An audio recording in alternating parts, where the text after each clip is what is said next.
hum rukud, padahal sejatinya mereka sedang tertidur. Maksudnya di sini kata beliau, apabila kau melihat, ini umum siapapun yang melihat, mungkin ada orang yang kebetulan lewat gua itu kemudian melihat Ashabul Kahfi,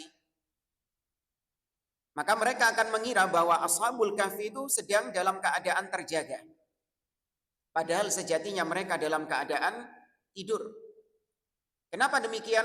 Kata beliau, li'annahu laisa alaihim alamatun naum. Karena kalau dilihat pada diri mereka, itu tidak ada tanda-tanda orang yang sedang tidur. Tidak ada tanda-tanda tidur pada mereka. Misalnya kata beliau, fannaim yakunu mustakhriyan au yakunu mustarkhiyan wa haula'i ka'annahum aiqadun. Orang yang tertidur itu, maka tubuhnya itu akan terlihat seperti lemas, rileks, ya. Sedangkan ketika dilihat, ya tubuh mereka dalam keadaan tegang, dalam keadaan tidak rileks. Alias seperti orang yang sedang dalam keadaan fit, dalam keadaan terjaga, terbangun. Kata beliau, walidzalika yufarriqu al-insanu baina rajulin naim wa rajulin muttaji' lamma yarahu. Kita ini manusia ini, kita bisa tahu ada dua orang sama-sama berbaring. Ya, sama-sama berbaring atau mungkin seperti sekarang sama-sama senden. Apa senden? Bersandar. Ya, kita bisa tahu mana yang benar-benar tidur, mana yang cuman sebatas apa ya? Memejamkan mata senden niku mang. Kita yang sedang melihatnya, kita tahu bisa membedakan mana yang tidur beneran, mana yang enggak tidur. Dari mananya kata beliau? Dari kondisi tubuhnya. Kalau orang yang tidur itu dia akan lemas, rileks. Sedangkan orang yang terjaga, maka dia itu tubuhnya itu tegap. Ya, tubuhnya itu tidak rileks. Ya Pak ya. Kepala nih misalnya nih. Ya, kepala kalau misalnya dalam kondisi tidur pasti jatuh kan? Tapi kalau orang dalam kondisi terjaga, pasti kepalanya apa? Tegak. Ya, karena otot-ototnya itu masih tegang. Nah, Ashabul Kahfi ini kalau dilihat sama orang, maka seperti kondisi orang yang sedang tertidur. Seperti kondisi orang yang sedang terjaga.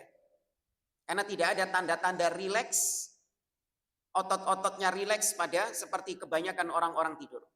Wahum rukut. Ya, tapi hakikatnya mereka itu rukut. Ya, kalau bahasa di tempat saya regut. Ya, rukut, tidur dalam keadaan tertidur.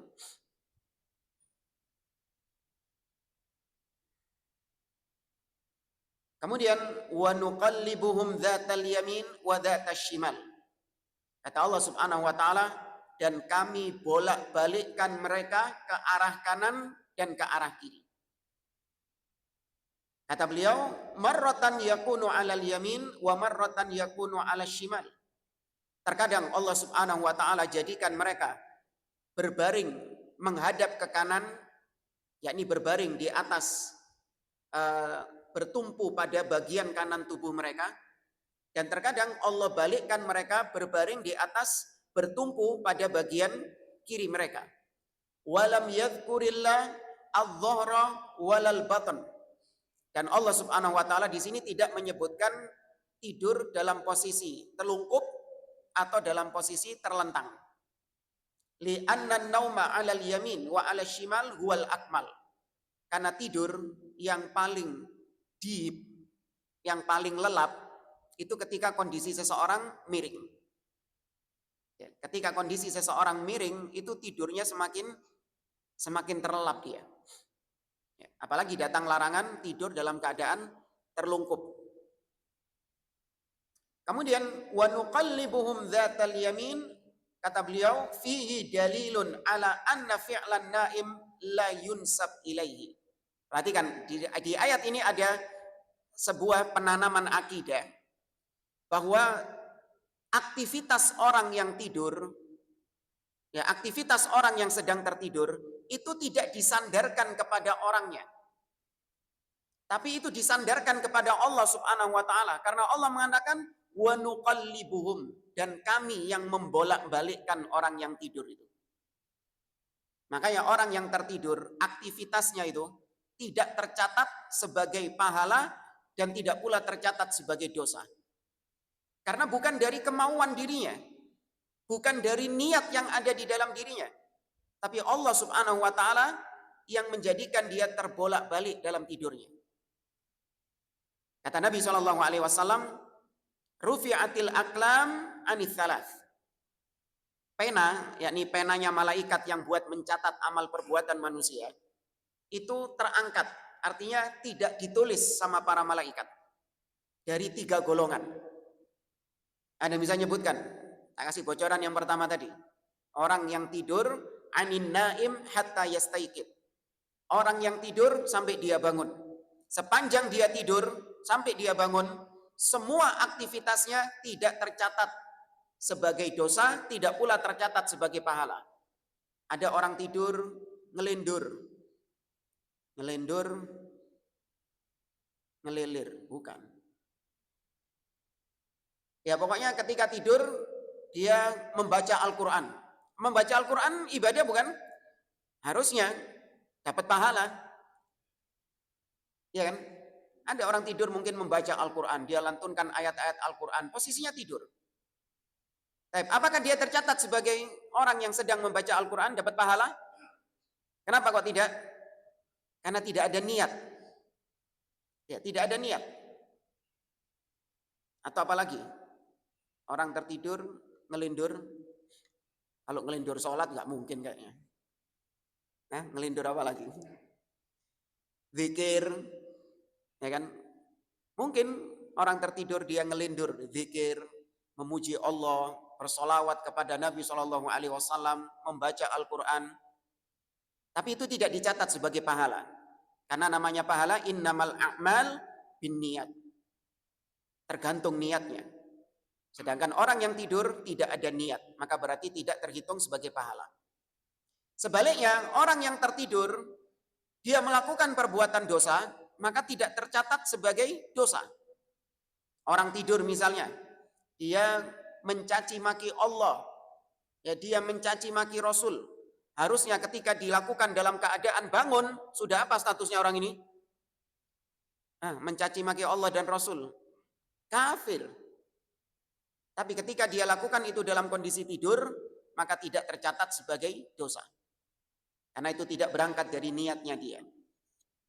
Tapi ini orang yang tidur sampai bangun. Apalagi? Kurang 2. Sama hukumnya seperti tadi. 6. Anil majnun hatta yafiq. Dari orang yang gila sampai dia waras. Apapun yang dilakukan sama orang gila, mau itu bentuknya ibadah ataupun dosa, maka tidak tercatat. Dan yang terakhir, pingsan sama seperti orang yang tidur. Ya, apa? Naam, wa anis sobi hatta yablugh. Dari anak yang kecil yang belum baligh sampai dia baligh, sampai dia dewasa. Maka apapun aktivitas yang dilakukan dia tidak tercatat sebagai dosa. Cuman kalau anak kecil, ketika dia sudah masuk umur tamyiz, yaitu umur di mana dia sudah bisa mengerti ucapan manusia, dia sudah bisa membedakan antara yang satu dengan yang lainnya, maka usia-usia seperti ini ketika dia melakukan ibadah, tetap dia mendapatkan pahala. Namun tidak menggugurkan kewajiban setelah dia baligh. Anak kecil ya umur 6-7 tahun lah. Belum balik ya? 6-7 tahun belum balik. 5-6 tahun lah. 5-6 tahun. Masih kecil. Diajak haji sama orang tuanya. Diajari sama orang tuanya bisa. Nah, nanti kalau misalnya tawaf, ya kan, kamu ikuti ayah. Ketika lewat Hajar Aswad, ucapkan Bismillah, Allahu Akbar.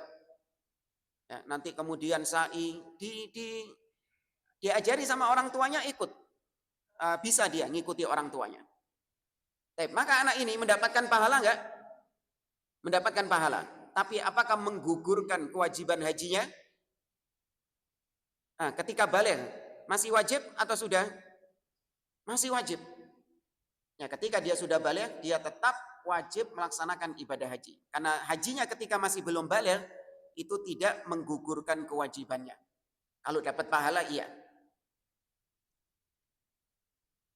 Ini pelajaran dari ayat ini karena Allah mengatakan wa nuqallibuhum, dan kami membolak-balikkan mereka.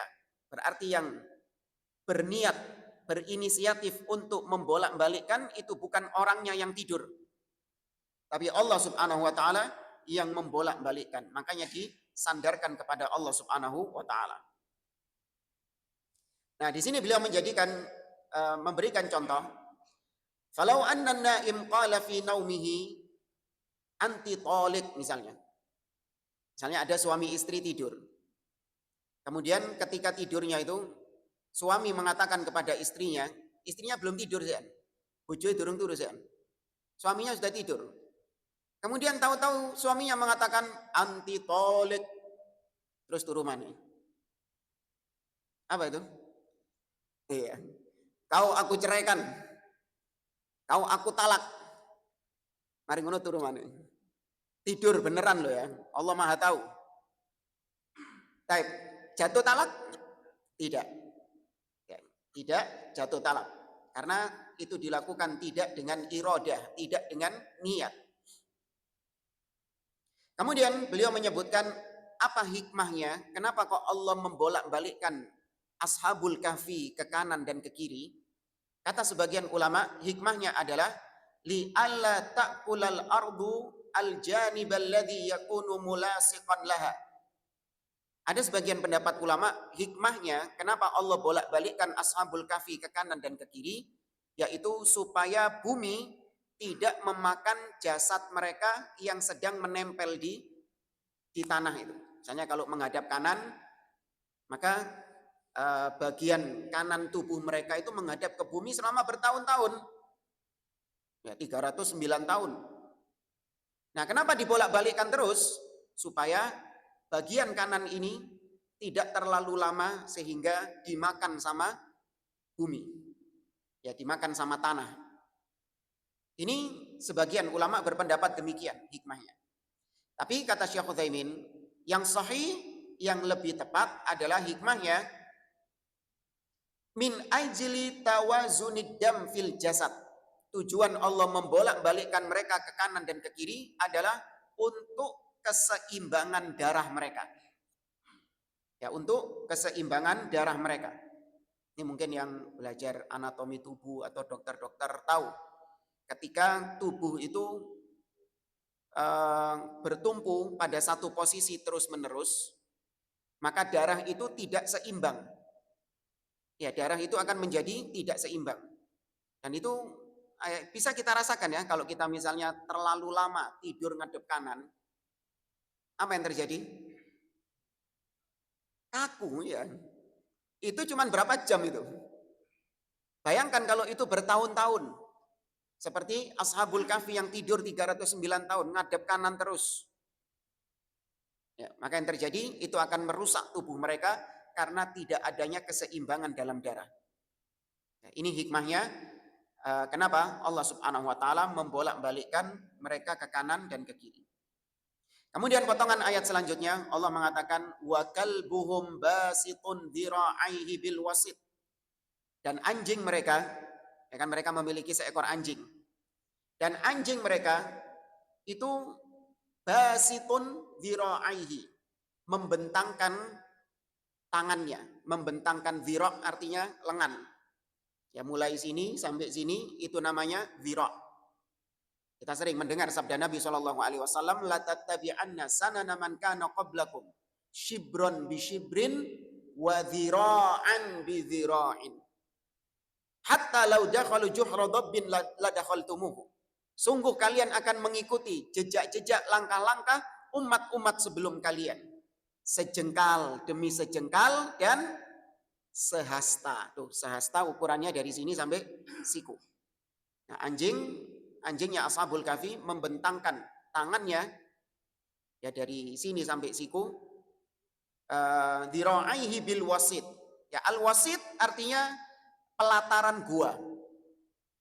Ya, al-wasit kata beliau maknanya adalah fathatul kahfi au finaul kahf, yaitu halaman yang ada di gua tersebut atau pelataran yang ada di gua. Mereka nggak ikut masuk, tapi mereka berada di luarnya, di pelataran guanya, di halaman guanya.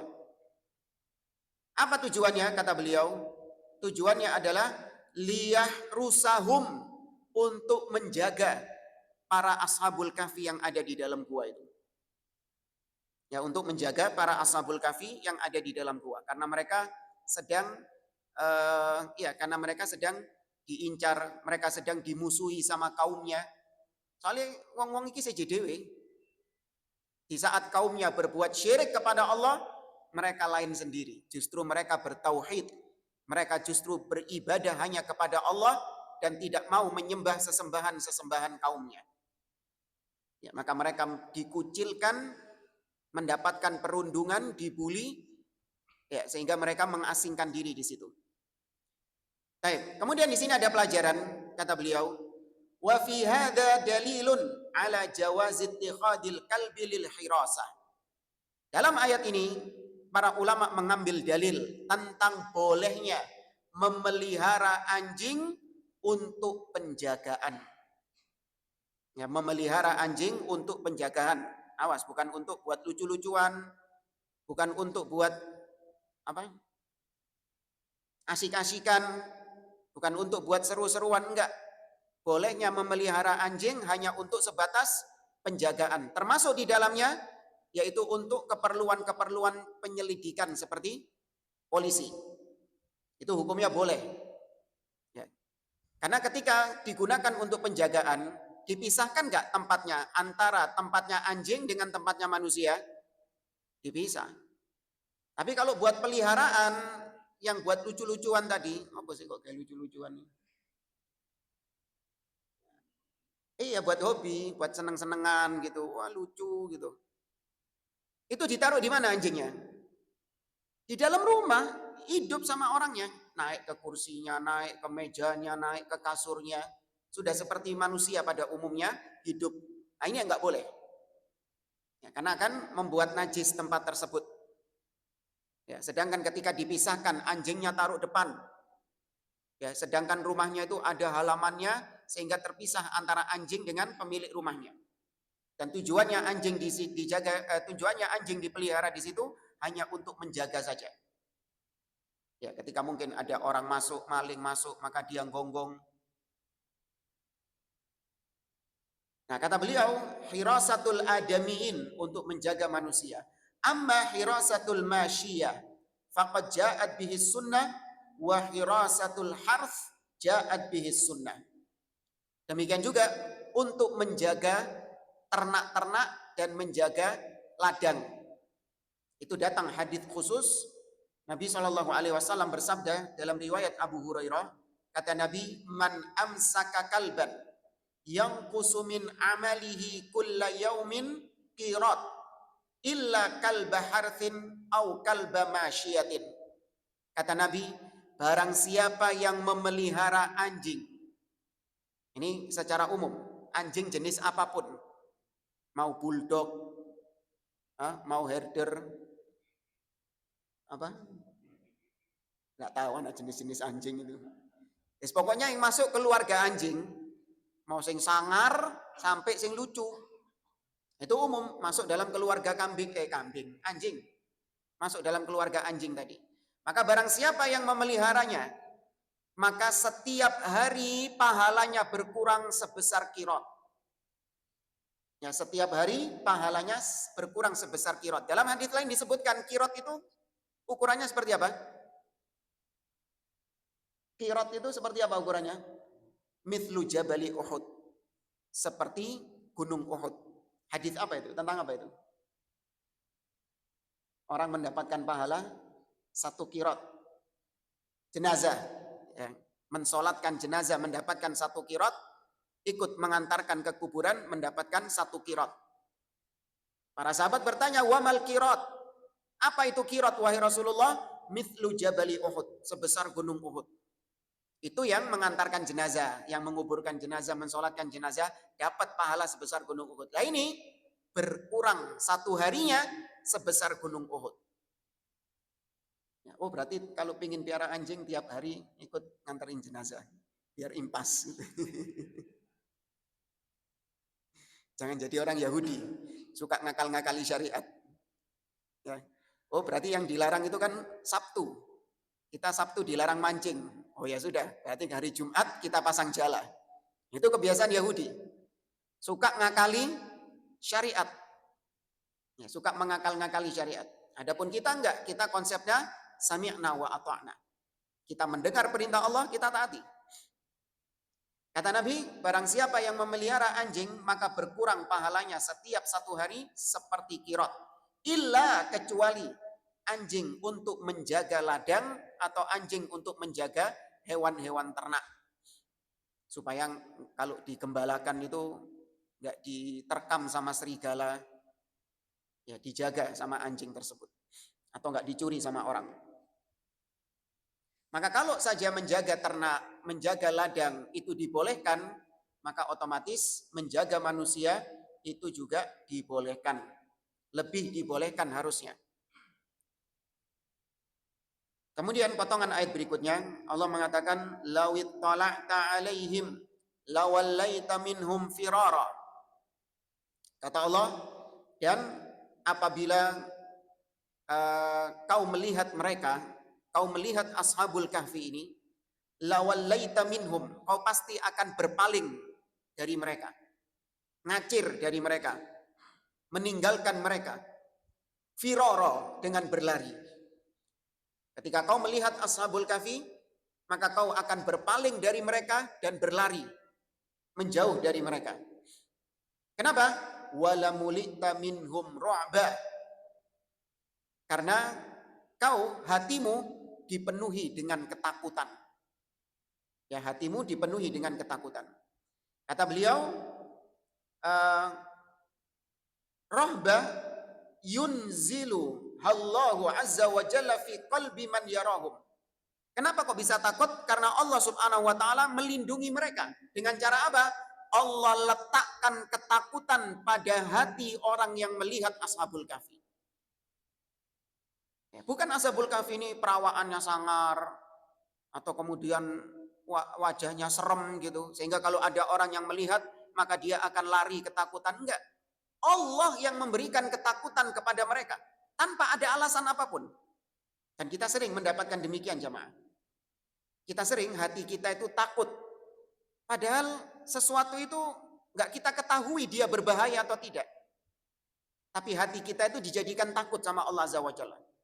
Allah yang menurunkan ketakutan. Sebagaimana Nabi SAW diberi keistimewaan oleh Allah, beliau mengatakan nusirtu birru'bi masirata syahrin.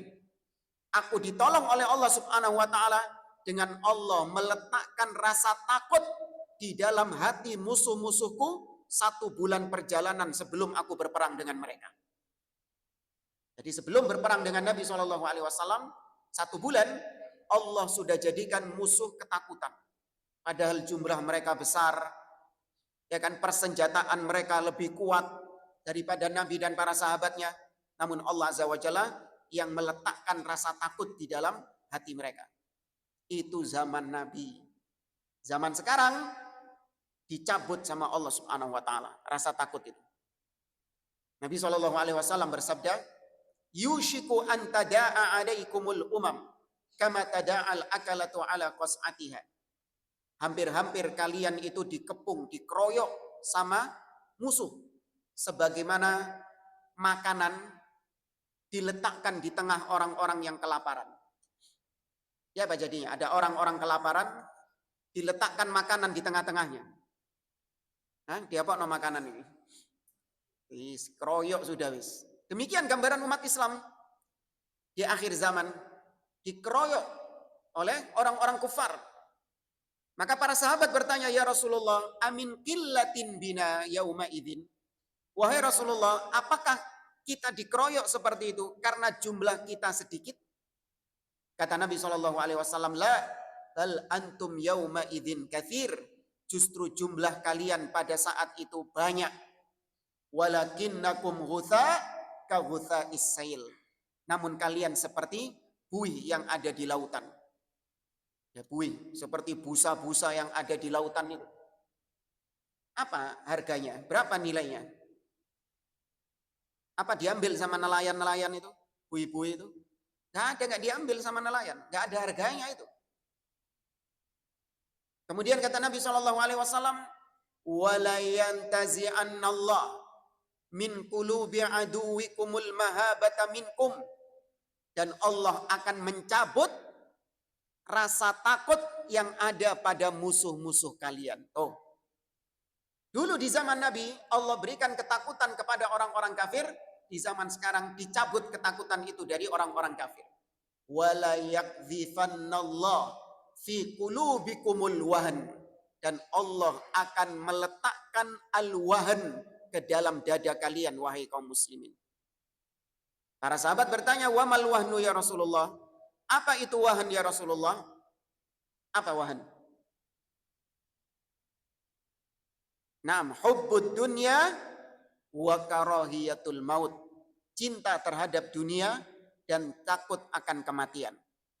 Ya, maka nggak heran kalau kita dapati orang-orang kafir semakin kurang ajar, ya semakin membabi buta, membantai kaum muslimin, menghinakan kaum muslimin.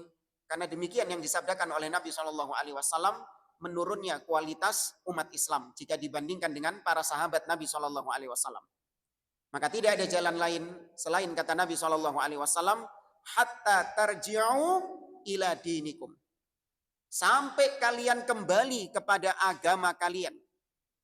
Kembali kepada Islam yang Allah turunkan kepada Nabi SAW. Tes, cek satu.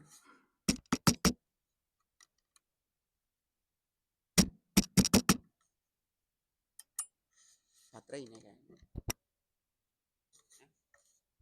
Tadi awal-awal bagus. Cek, cek, cek, cek. Cek. Cek, cek, cek.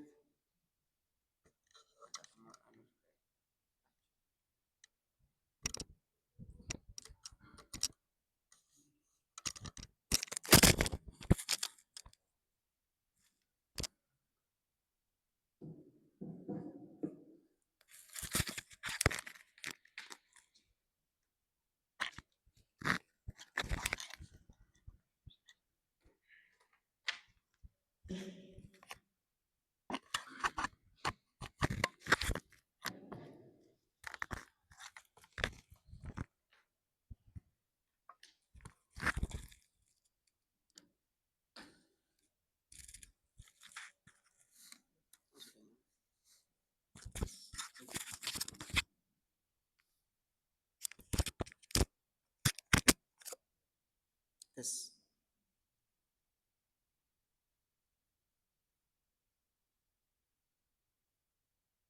Tak apa-apa.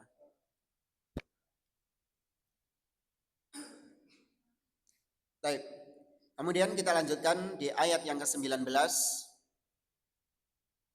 Allah Ta'ala berfirman, wa kadzalika ba'atsnahum liyatasaalu bainahum.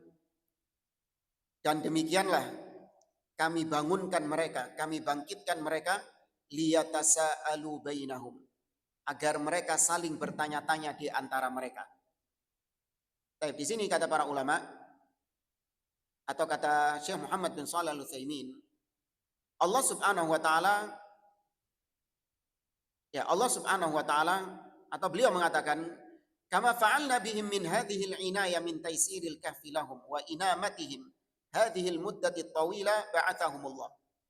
Sebagaimana kami telah memudahkan jalan para ashabul kahfi dalam mencari tempat berlindung, ya kan? Allah kan yang memudahkan jalan mereka untuk nemu gua itu. Itu Allah yang menunjukkan mereka ke gua tersebut. Kemudian di dalam guanya itu Allah persiapkan segala apa yang mereka butuhkan di sana. Dan Allah Azza wa Jalla menjadikan mereka tertidur selama ratusan tahun, 309 tahun, Allah yang menjaganya. Maka demikian juga Allah yang membangkitkan mereka dari tidur. Jadi kadzalika wa kadzalika di sini maksudnya adalah yakni sebagaimana kami yang menyiapkan mereka untuk tidur pulas, tidur panjang 309 tahun, kami juga yang membangunkan mereka. Ya, kami juga yang membangunkan mereka. Ini sudah pernah kita bahas. Kenapa kok dikatakan bangkit? Ya, seperti bangkit dari kematian. Ba'atha. Ba'atha ini digunakan untuk kematian biasanya. Wa kadzalika ba'atsnahum. Demikian kami bangkitkan mereka. Padahal mereka tidur bukan mati. Ini sudah pernah kita bahas karena memang tidur itu apanya mati?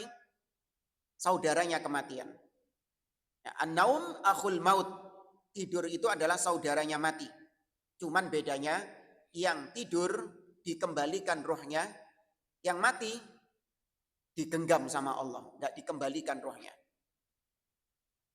Baik, kami bangkitkan mereka liyatasa'alu bainahum. Ya, agar mereka saling bertanya-tanya. Di sini bukan tujuan Allah membangunkan mereka biar mereka saling bertanya-tanya. Karena apa hikmahnya, apa manfaatnya Allah menjadikan mereka tidur 309 tahun. Kemudian Allah bangkitkan mereka. Apa tujuan semua itu? Biar mereka saling bertanya-tanya. Apa terus? Ngerti tidak maksudnya?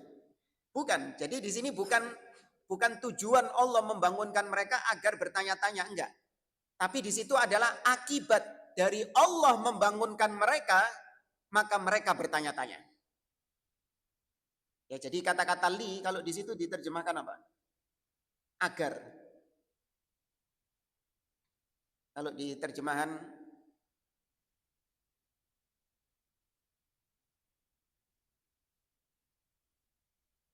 demikianlah kami bangunkan mereka agar tuh.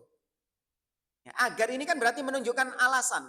Alasan kami membangunkan mereka, hikmahnya kami membangunkan mereka adalah agar mereka saling bertanya-tanya. Ini hikmah yang nggak jelas. Ya. Maka agar atau liyatasa'alu itu bukan tujuan Allah membangunkan mereka. Tapi itu adalah dampak, akibat dari Allah membangunkan mereka, maka mereka saling bertanya-tanya. Nah, ini mirip kata beliau seperti surat Al-Qasas ayat 8. Di surat Al-Qasas ayat 8 tentang kisah Nabi Musa alaihi salam yang ketika masih bayi, ya kemudian karena ketika itu Fir'aun mengeluarkan peraturan ya bahwasanya setiap bayi Bani Israel yang lahir dibunuh. Maka Fir'aun razia. Iya jamaah, Fir'aun razia ketika itu. Bayi-bayi Bani Israel yang baru lahir dibunuh sama Fir'aun. Karena Fir'aun mendapatkan bisikan atau mendapatkan bocoran dari penasehatnya bahwa akan ada bayi dari Bani Israel yang akan menjatuhkan, menggulingkan singgasana wahai Fir'aun. Maka Fir'aun pun akhirnya razia tadi. Nah, Nabi Musa alaihissalam dikemanakan sama ibunya? Nah, Nabi Musa dihanyutkan ke sungai. Terus diambil sama siapa? Istrinya Fir'aun. Nah ini surat Al-Qasas ayat 8.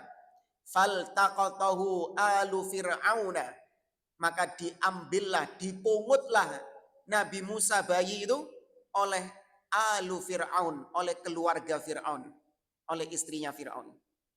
Liyakuna lahum aduwan wa hazana, agar menjadi musuh bagi mereka. Lu mungkin tidak ada orang ngambil bayi supaya menjadi musuh buat mereka. Hah? Lapo dijopuk. Wis seru iki dadi musuh kok. Maka li di situ liyakuna lahum aduwan, agar Musa menjadi musuh buat mereka, itu nggak bisa diterjemahkan dengan agar. Tapi itu adalah akibat. Gara-gara Fir'aun, keluarga Fir'aun mengambil bayi Musa, gara-gara itulah akhirnya Musa menjadi musuh terbesar buat Fir'aun dan menjadi sebab kehancurannya Fir'aun. Gara-gara jupuk bayi gimana? Itu sama seperti ayat yang sedang kita bahas. Ba'athnahum liyatasa'alu. Kami bangkitkan mereka Akibatnya mereka saling bertanya-tanya. Qala qailun minhum kam labithtum. Berkata salah seorang di antara mereka, kam labithtum. Berapa lama kalian tinggal di gua ini? Ya, kama jaratil ada, sebagaimana kebiasaan bahkan sampai sekarang juga pertanyaan yang sering dilontarkan ketika bangun tidur, jam piro. Soalnya jamaah, sampai sekarang orang bangun tidur yang ditanyakan pertama kali kebanyakan adalah jam piro. Atau enggak minimal lihat jam dia. Maka ketika itu Ashabul Kahfi bertanya kepada kawan-kawannya, kam labithtum, sudah berapa lama kalian tinggal? Artinya sudah berapa lama kalian tertidur? Qalu labithna yauman au ba'da yaumin. Mereka mengatakan kita tinggal di sini yauman, satu hari. Maksudnya satu hari penuh. Jadi kalau masuk pagi, berarti kalau satu hari penuh bangunnya pagi juga. Dan yang semisal dengannya. Artinya satu hari penuh. Au ba'da yaum, satu hari atau sebagian hari saja, gak sampai sedino. Gak sampai satu hari. Ya. Kata beliau, wadzalika li'annahum dakhalu fi awwalin nahar. Karena mereka itu baru masuk baru masuk gua Al-Kahfi. Baru masuk gua ketika awal nahar. Awal nahar itu berarti pagi. Ketika pagi hari. Wa bu'itsu minan naumi fi akhirin nahar. Dan mereka bangunnya itu sore. Jadi mereka masuknya pagi, 309 tahun tidur. Kemudian sorenya bangun di hari bukan hari ke-309. Di tahun 309 itu mereka bangun di sore hari. Paham ya maksudnya?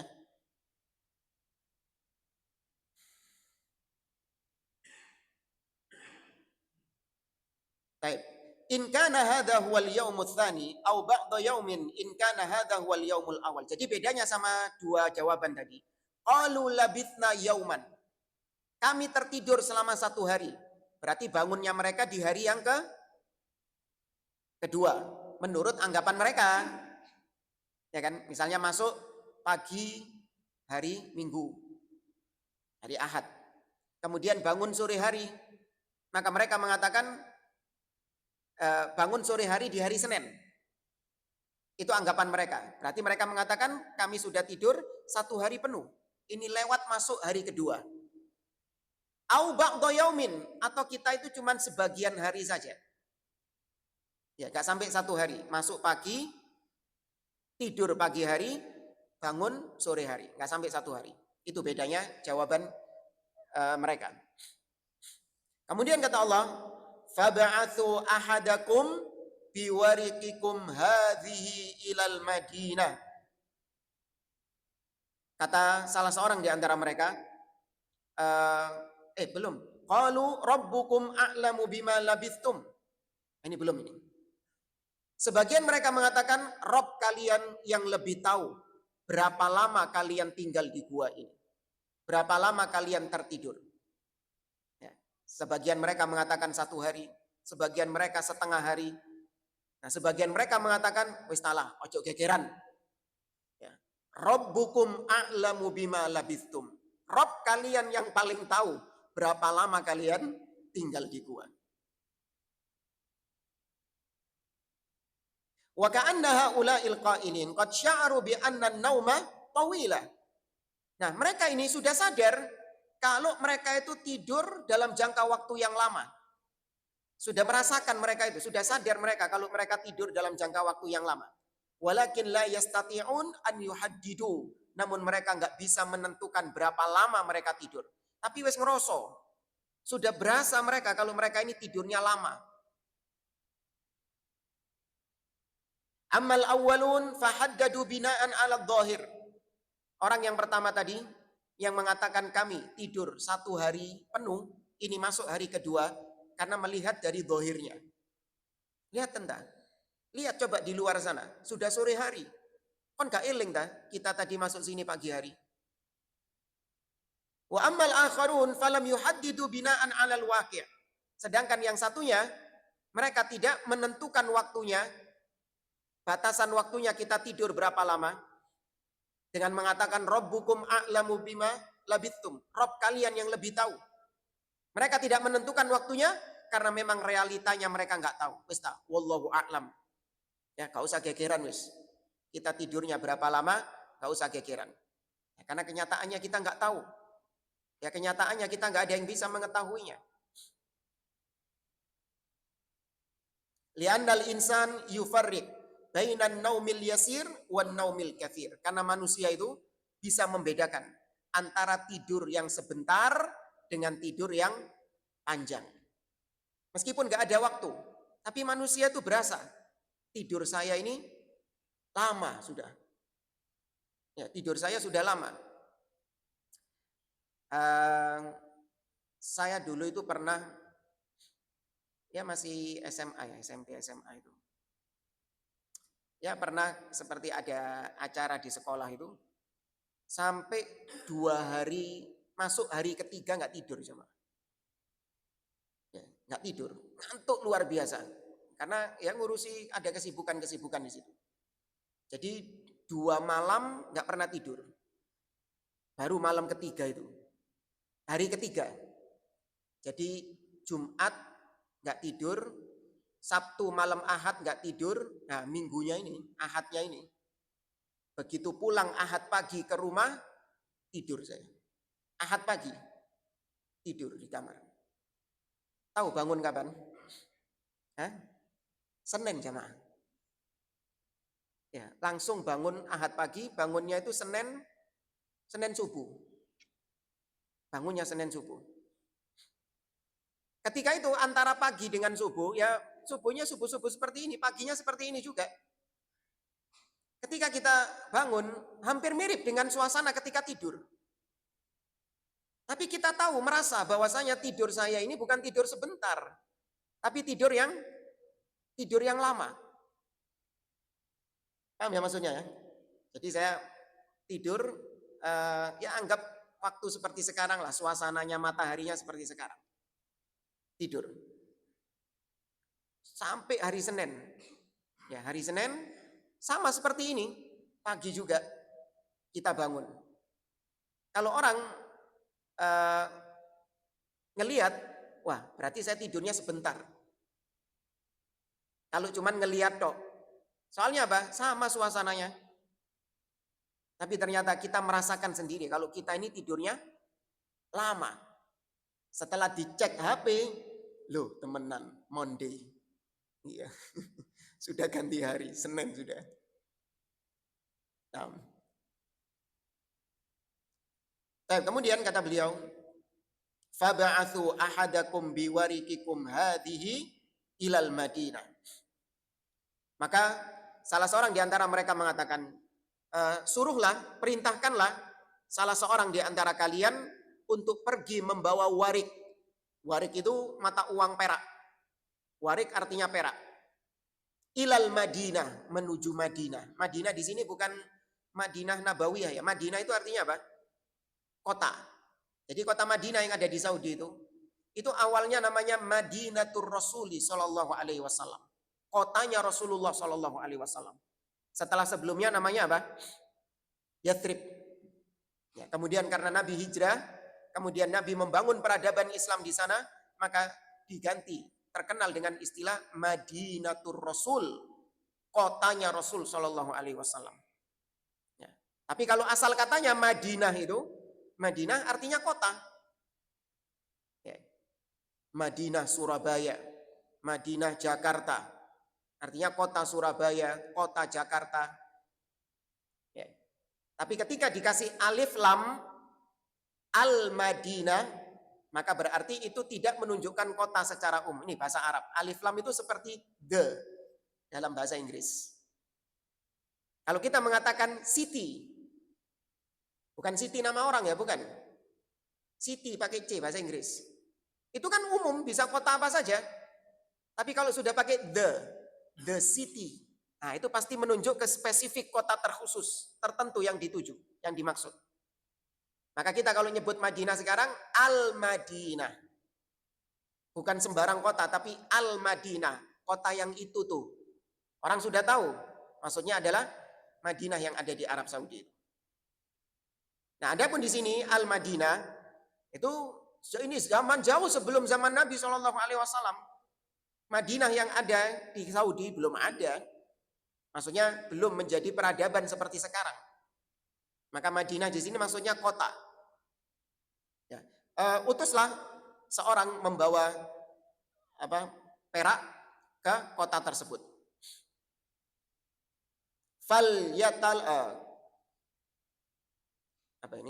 Falyandur ayyuha azka ta'ama.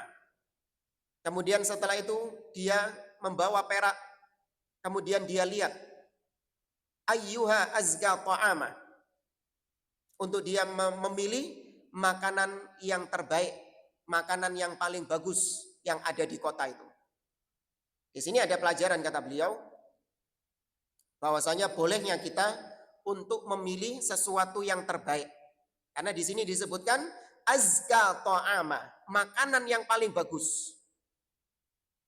Maka hukumnya boleh kita makan makanan yang terbaik, makan makanan yang enak, atau enggak cuman makan, pakaian yang bagus, rumah yang bagus, kendaraan yang bagus, itu hukumnya mubah selama terhindar dari dua hal. Apa? Kesombongan dan israf, menghambur-hamburkan harta. Jadi orang kalau misalnya punya HP iPhone yang harganya Pro Max, karena orang kalau beli itu pasti minum Pro Max terus. Iya, entek duit soalnya. Atau mobilnya mobil mewah, rumahnya rumah bagus. Kalau ditanya hukumnya apa semua itu? Mubah, boleh. Namanya mubah itu tidak boleh orangnya dicela, tapi juga tidak dipuji. Artinya memberikan status netral. Yang melakukannya tidak mendapatkan celaan dan tidak mendapatkan pujian. Yang tidak melakukannya juga tidak mendapatkan celaan dan mendapatkan pujian. Itu mubah. Netral dia hukumnya. Maka boleh orang pakai pakaian mewah selama terhindar dari dua hal tadi. Yaitu israf, menghambur-hamburkan harta tanpa ada keperluan, atau makhilah, kesombongan. Ya, kesombongan. Ada orang kaya. Dia itu, wah kalau bisnis TT-an, bukan MM-an lagi. Kalau bisnis itu TT-an. Nah, kemudian dia ada ketemu sama klien. Ya, ketemu sama klien mau kontrak yang harganya, yang nilai kontraknya itu triliunan. Kira-kira mungkin enggak, pantas enggak misalnya orang ini mendatangi klien tersebut dengan membawa mobil apa misalnya? Grand Max misalnya. Membawa mobil Grand Max misalnya. Hah? Iya. Ini apa bisnis triliunan ini? Bawa mobil, kira-kira kliennya percaya enggak? Waduh, ini kayak Grand Max ini gak yakin aku. Gak situ. Ya. Maka butuh orang itu untuk pride. Nggak masalah mubah, selama memang tujuannya bukan untuk kesombongan. Tujuannya bukan untuk menghambur-hamburkan, karena memang kebutuhan. Standarnya orang kaya memang demikian, beda sama kita. Mereka punya standar, kita juga punya standar. Ya, kita juga punya standar. Bagi orang kaya itu biasa-biasa saja.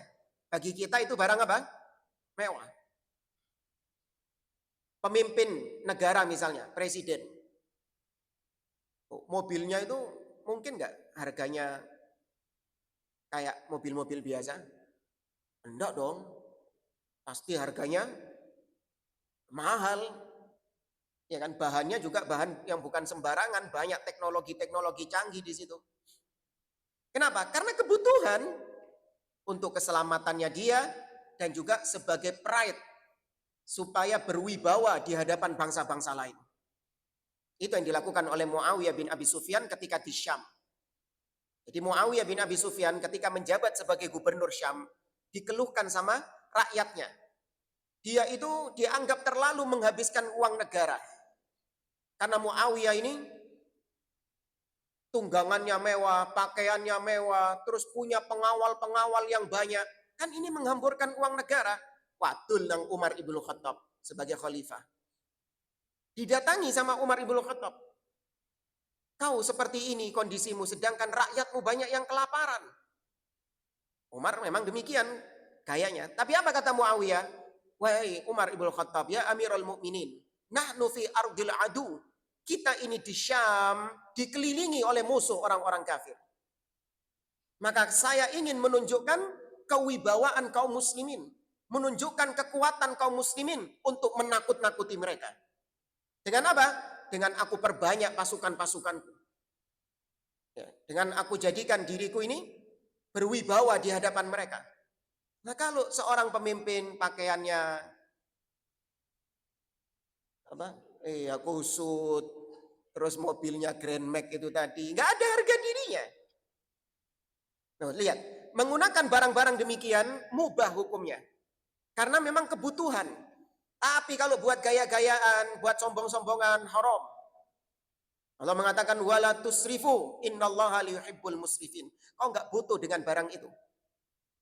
Tapi kau hambur-hamburkan hartamu demi untuk kesombongan. Arek SMA si cili, ngapain pakai iPhone? Apa manfaatnya? Fitur-fiturnya saja nggak tahu kok.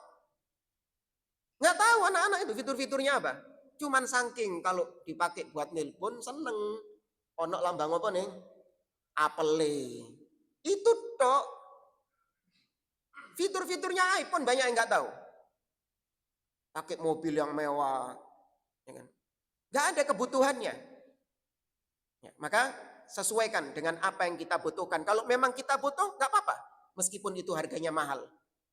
Kalau memang itu kita butuhkan. Ya, meskipun harganya mahal, nggak apa-apa.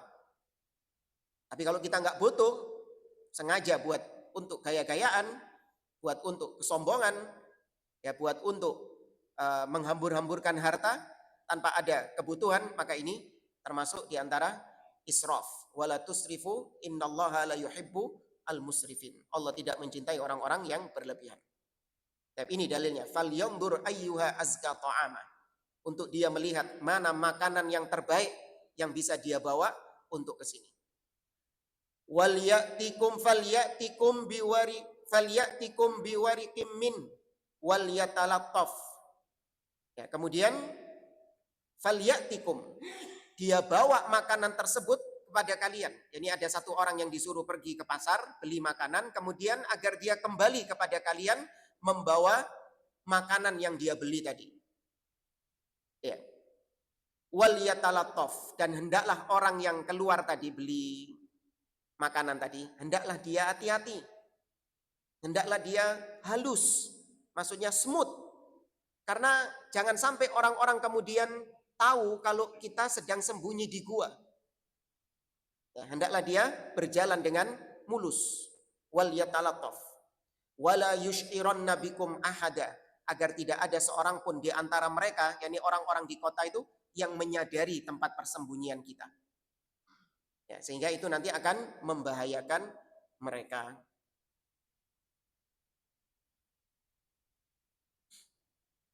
Di sini kalau tafsirnya Syekh Utsaimin, beliau di sini malah membahas tentang sisi fikihnya. Ya, sisi fikihnya bahwasanya seorang tidak boleh menjual sesuatu yang nilainya itu lebih tinggi daripada sesuatu tersebut. Ini kita baca kasusnya saja.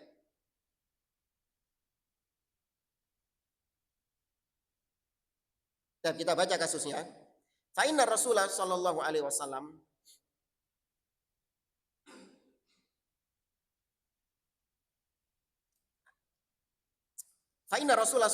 wasallam wakkala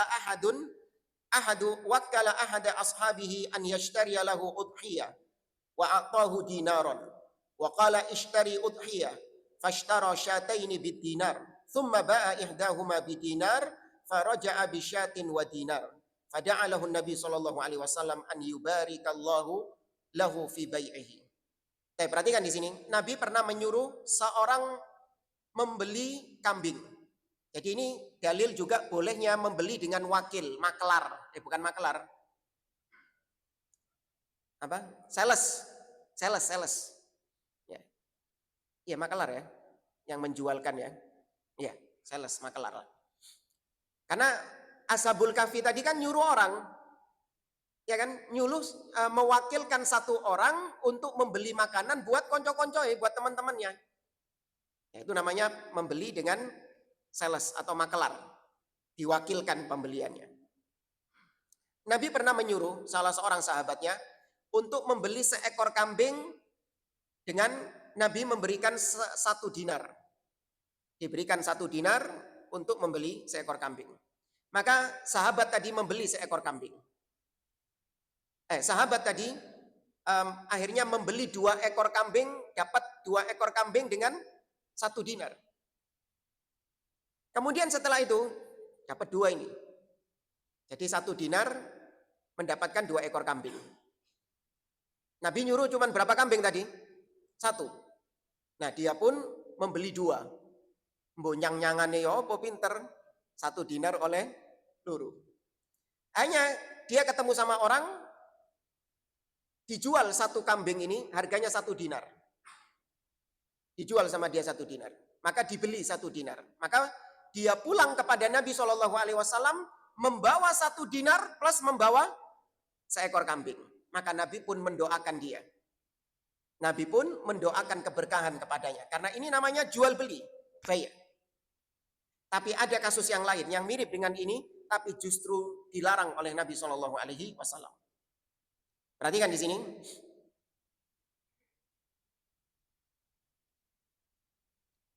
Ya, jual beli ini dilarang oleh Nabi SAW.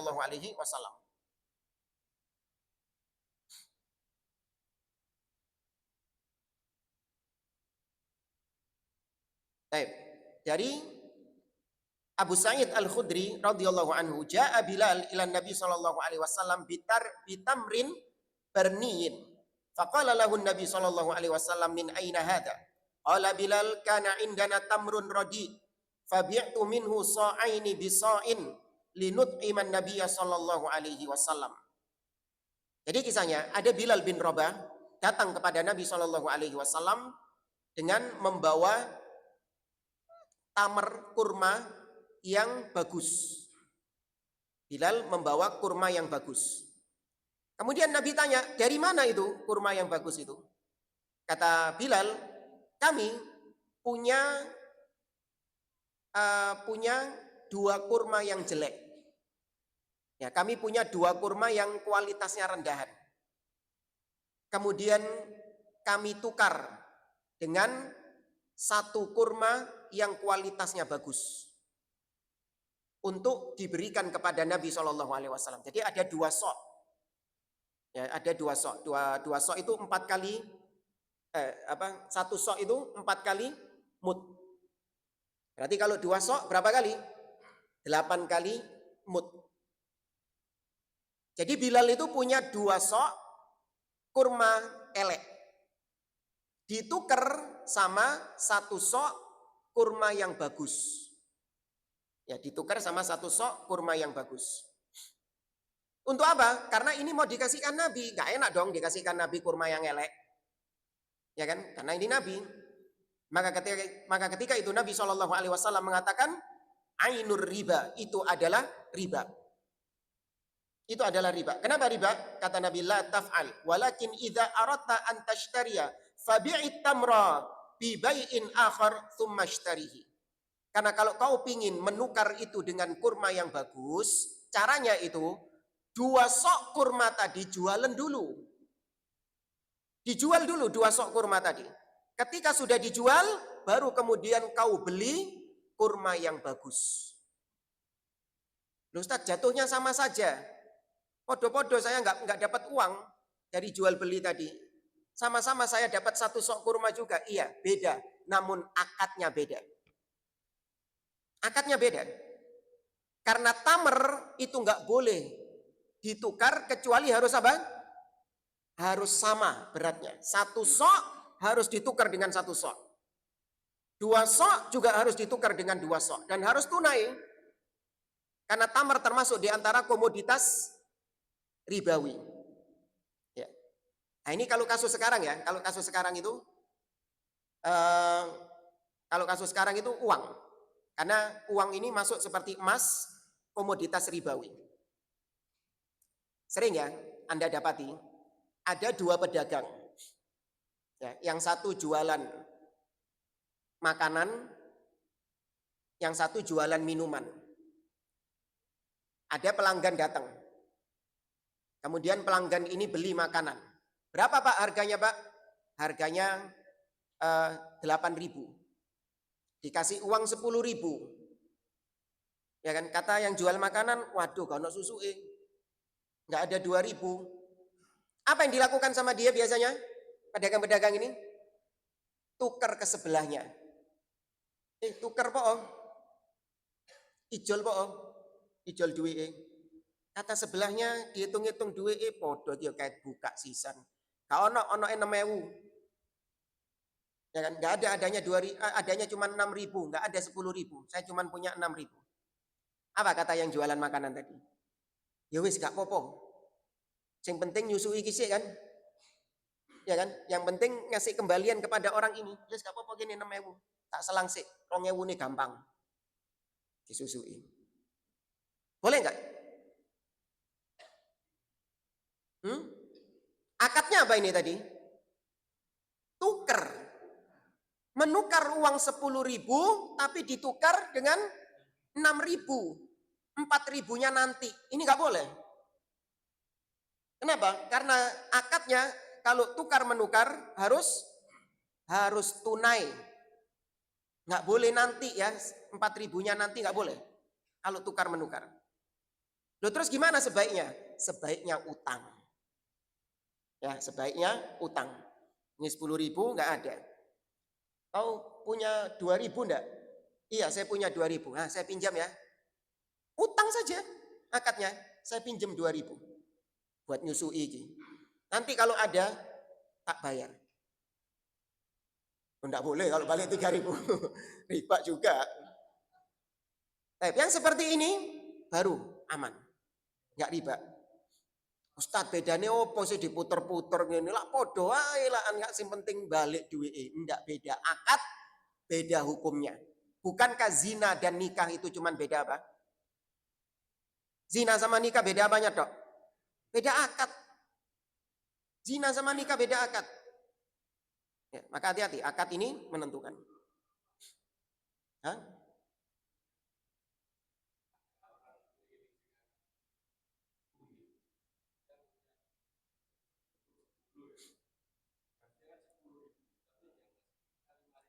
Sama juga nggak boleh, sama seperti tadi kasusnya harusnya. Kurma jelek ditukar dengan kurma bagus. Uang elek ditukar sama uang bagus. Kenapa? Iya sama, berarti kalau uang elek 1 juta harus ditukar dengan uang bagus 1 juta juga. Ya. Karena value-nya sama nggak? Uang 1 juta elek sama 1 juta bagus. Kalau dibuat beli, value-nya sama nggak? Sama, nggak ada bedanya. Oh kalau uang bagus ini lebih ini nilainya, value-nya lebih tinggi gitu. Ya, kalau uang elek lebih rendah nilainya, nggak ada, sama saja. Ya, kecuali kalau uang nggak payu, ya itu sudah beda lagi. Kayak misalnya buat kolektor ya, uang lawas, cukup. Ya, kayak uang lawas buat kolektor, itu nggak termasuk ini. Ya, wallahu a'lam. Dan saya kira ini ya yang bisa kita sampaikan. Insya Allah kita lanjutkan di pertemuan yang akan datang. Wallahu a'lam. Subhanakallahumma wa bihamdik. Asyhadu an la ilaha illa anta astaghfiruka wa atubu ilaik. Assalamualaikum warahmatullahi wabarakatuh.